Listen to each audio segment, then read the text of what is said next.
A servitor, sometimes called thought form, refers to an entity consciously created by a practitioner for the purpose of fulfilling a specific task.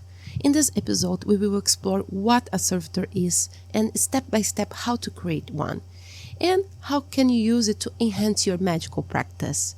Whether you are already familiar with servitors or just curious, there is something here for everyone. I'm Laura Graves, and this is Whispering Witchcraft. So, what a servitor is? A servitor is an entity that you consciously create to help you to accomplish a goal or complete a task. Some practitioners rely heavily on servitors to get things done, and over time they may build up what you might call astral workforce or astral team. This astral team can be called to assist you in various tasks, much like make a phone call to request help.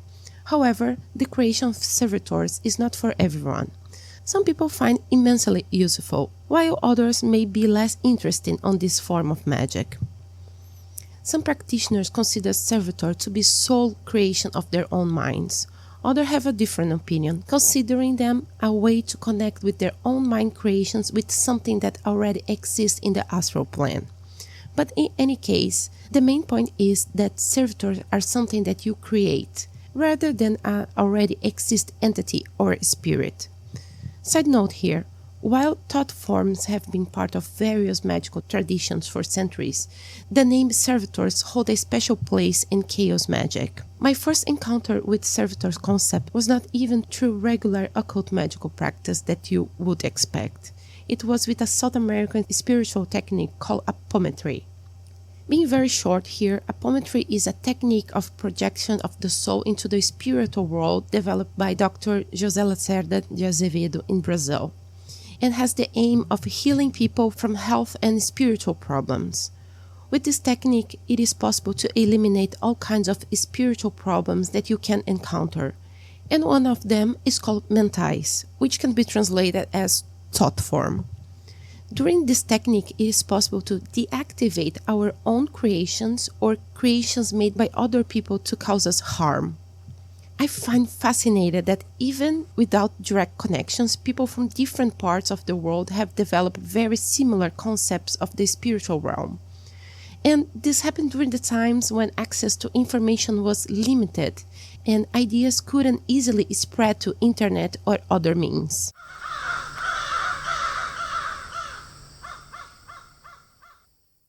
Okay, moving on. Step 1. Setting the intention.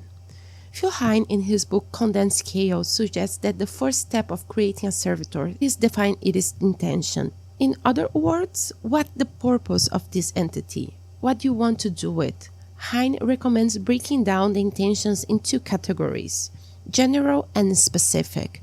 For instance, a general intention of a servitor could be related to communication.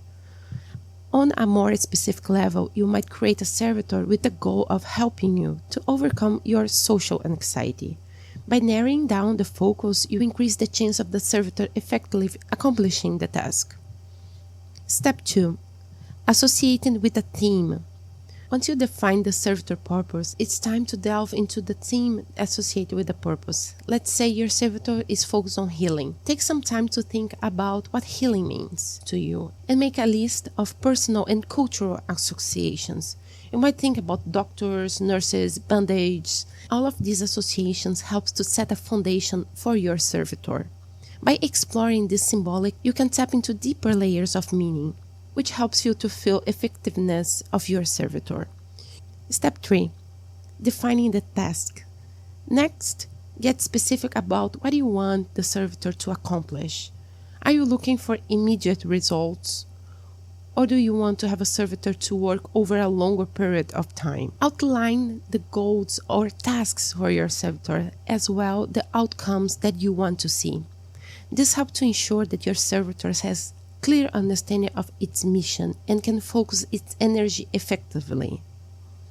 Step 4. Creating the servitor. Once you work out the details of what your servitor will do and the symbolism surrounding, there is a few more steps involved, such as choosing the name.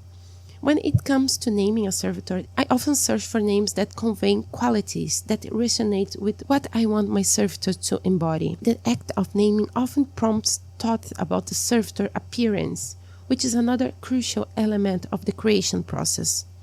For a servitor to be effective, you must vividly visualize its form and essence. Once you have chosen a name, it's time to visualize your servitor. What does it look like? It is a humanoid figure, an animal, or something abstract. The most vividly you can imagine, the stronger the servitor will be. It is crucial to picture in detail its form, colors, and even the atmosphere around it. This step brings the servitor to life in your mind, allowing you more easily to connect with it in your practice. Then you need to define the servitor abilities. What it can do. What are the abilities and the strengths? These are key considerations when programming your thought form. You can decide how the servitor will help to achieve your goals, what personality traits it will have, and how it will interact with you. This part of the process is intensely creative and allows you to stretch your imagination. The servitor's ability should align with its purpose, ensuring that it has all the tools to get the job done. By thinking deeply about the traits and powers, you can make the servitor more effective and attuned with your needs. Step 5 is understanding the basic needs. Once you've established the name and clarified the servitor's intentions and appearance, the next step is to consider the basic needs. This part of the process is particularly thrilling because it involves imbuing the servitor with a sense of life and agency. Your servitor requires something to sustain its existence and that it inhabits a particular space. This notion helps to animate them. Think of it as part of bringing your servitor to life. Much like a well-trained pet, a servitor responds to commands, requires sustenance, and lives somewhere, either in the astral realm or in a physical space you designated. Deciding what your servitor will feed on is critical. While you can create a servitor that requires no sustenance, I prefer to develop a relationship where I can actively interact with it. This approach makes me feel responsible for its well-being and helps me to establish a regular connection. About feeding your servitor, you will need to decide how often the servitor needs to be fed and what it will feed on. This could be a physical ritual or a symbolic gesture. Some people choose to burn incense or light candles as offering, recite a chant. You can even decide that the servitor feeds in abstract concepts such as energy from the astral plane or feelings and emotions. Here you can let your creativity guide you. Also, it's important to choose a home for your servitor. This is another exciting aspect of creation. Some practitioners choose to give their servitor a physical space, such as a specific item, or even decide a spot on their altar. Others prefer to place the servitor in an astral location, an environment that you create in the astral realm. Also, some practitioners like to create a sigil or a symbol that represents the servitor. The symbol can be charged with energy and used as a focal point for invoking the servitor when is needed. All my servitors will have a specific item, but when I'm working with a servitor for an extended time, I often build in the astral as well. This combination of physical and astral elements strengthens the servitor connection with my intention, but again, this is a personal choice. The next step is to program the servitor. This involves giving clear instructions about its purpose and how it carries out its task. Visualization, meditation, or ritual can be used during this step to bring the servitor to life in the astral realm. The step number 6 is the importance of the lifespan. One important aspect of servitor creation that is often overlooked is its lifespan. How long you want the servitor to exist? Do you need it for a single task, or it will stay with you indefinitely?